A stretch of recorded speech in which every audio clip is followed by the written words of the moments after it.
Welcome back, my friends. Video 2, we're going to read pages 8 through 13. As always, go grab your copy. If you need to pause the video, do so. And when you're ready, let's head to page 8. We read these in the last video, a little about him, his early life, and where he lived in Monticello. So let's start on page 8. Important events during Jefferson's lifetime.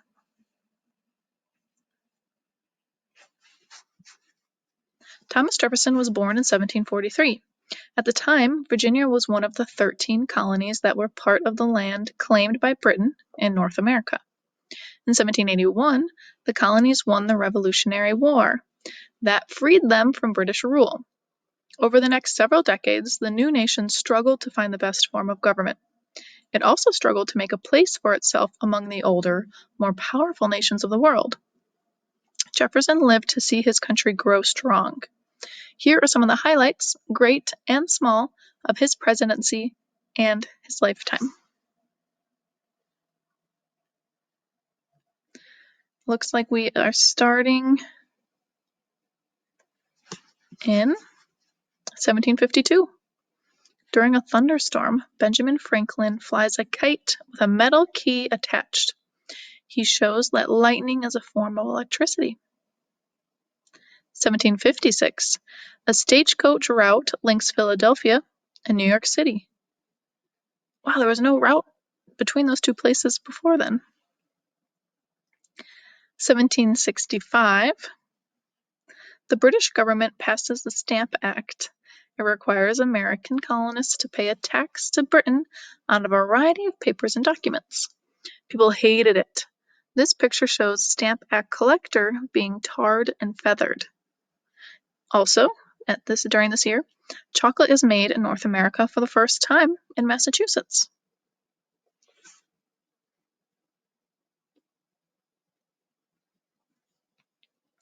On to 1775. On April 19th, Patriots and British soldiers clash at Lexington and Concord, Massachusetts. The Revolutionary War begins. A year later, in Common Sense, Thomas Paine calls for the independence of Great Britain from Great Britain. Thomas Jefferson writes the Declaration of Independence. Another year later, the first national flag is approved. Here it is. 1775. Daniel Boone, a frontiersman, travels the Wilderness Road. It runs from eastern Virginia to the Kentucky River in present-day Kentucky. Boone's journey helps open the West for settlers. 1781, the British surrender to the Americans at Yorktown, Virginia, ending the American Revolution. We're a country. Then in 1782, the bald eagle becomes the national bird. I wonder why.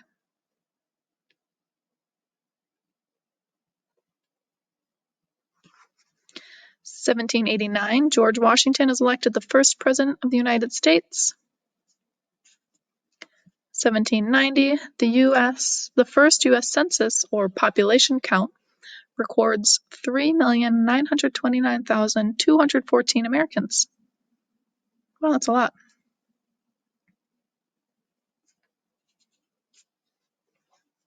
1793, Jean-Pierre Francois Blanchard becomes the first person to fly a hot air balloon in the U.S. Jefferson and Washington watch Blanchard lift off in Philadelphia. Blanchard carries a note from President Washington. The note explains who he is, so people don't be frightened by his experience from the sky, by his appearance from the sky.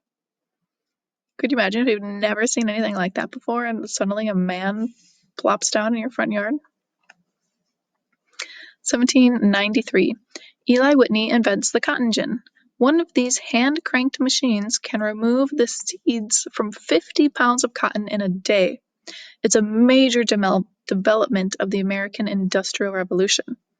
Before this machine, slaves had to pick the little seeds out of little cotton balls.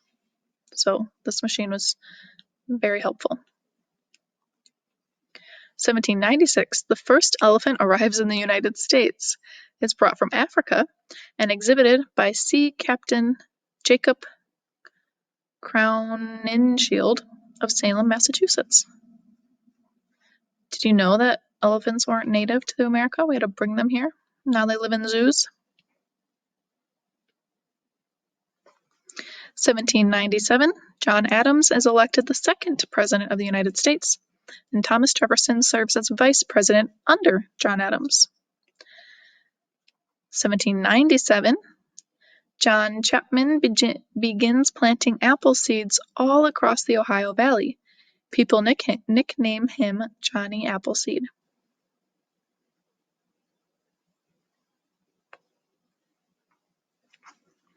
1799, George Washington is taken ill after riding horseback through a snowstorm. He dies from a throat infection at his Mount Vernon home. 1800, Thomas Jefferson is elected third president of the United States. 1800, Benjamin Waterhouse successfully vaccinates his son against smallpox. It's a very deadly disease, and that's very exciting. We don't suffer from it anymore because most of us are, the vaccine makes it, kind of got rid of it, even though it pops up every now and again. 1803, the U.S. government pays France for the land that stretches from the Mississippi River to the Rocky Mountains.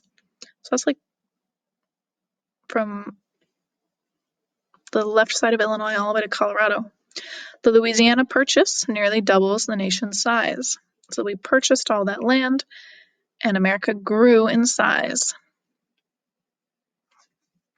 1804, the Lewis and Clark expedition begins its journey to find a route to the Pacific coast. You might be familiar with that because they stopped along the Columbia River here where we live. 1812, the United States fights Great Britain in the War of 1812. The issues include trade and British interference on the American frontier. Oh, I kind of skipped ahead, I'm sorry. 1806, streetlights powered by coal gas are introduced in Newport, Rhode Island. Can you imagine? There were no lights on the street because they hadn't invented it yet. 1807, Robert Fulton's steamship, the Clermont, travels up the Hudson River from New York to Albany. Its top speed is 5 miles per hour. 1825, the Erie Canal between Albany and Buffalo, New York is completed. So now they can ship things on that canal between those two places. And finally, in 1826, Thomas Jefferson dies at his home, Monticello, on July 4th. Did you know he died on July 4th?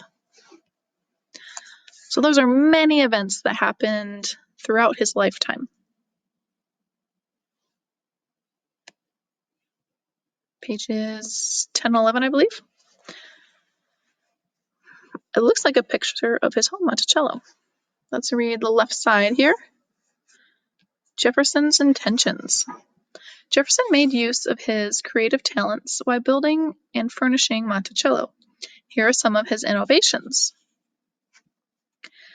This comfortable chair has a writing table attached to it, kind of like school desks. Jefferson's cannonball clock gave the date and time of day. As the clock ticked, cannonball weights descended past markers on the wall. They showed the days of the week. Oh, that's kind of cool. This device allowed Jefferson to make a copy of every letter as he wrote. When he wrote a letter with one pen, the other pen automatically copied it. It probably saved a lot of time because they didn't have computers back then. Jefferson designed this tiny elevator called a dumbwaiter. It carried bottles up to the dining room from the basement. Cool. And on the bottom right side here of page 11,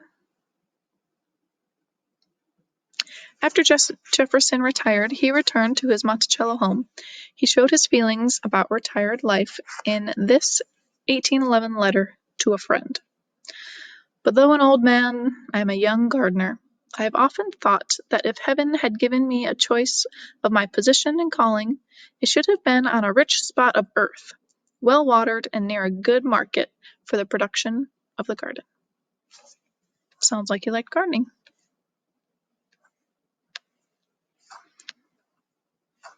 All right, pages 12 and 13.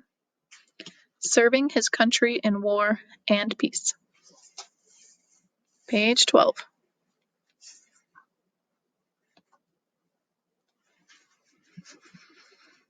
We hold these truths to be self-evident, that all men are created equal.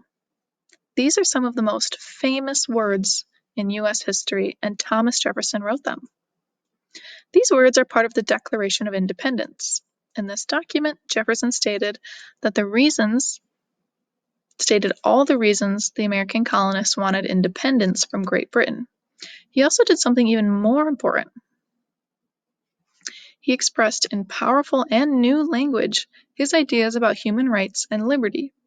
The Declaration was the first official document to say that all people had the right to the pursuit of happiness. It also stated that it was the government's job to protect this right and the rights to both life and liberty. Right here, Jefferson had thought about government and human rights for years. He drew on the views of the 17th century English thinker John Locke, who's pictured here.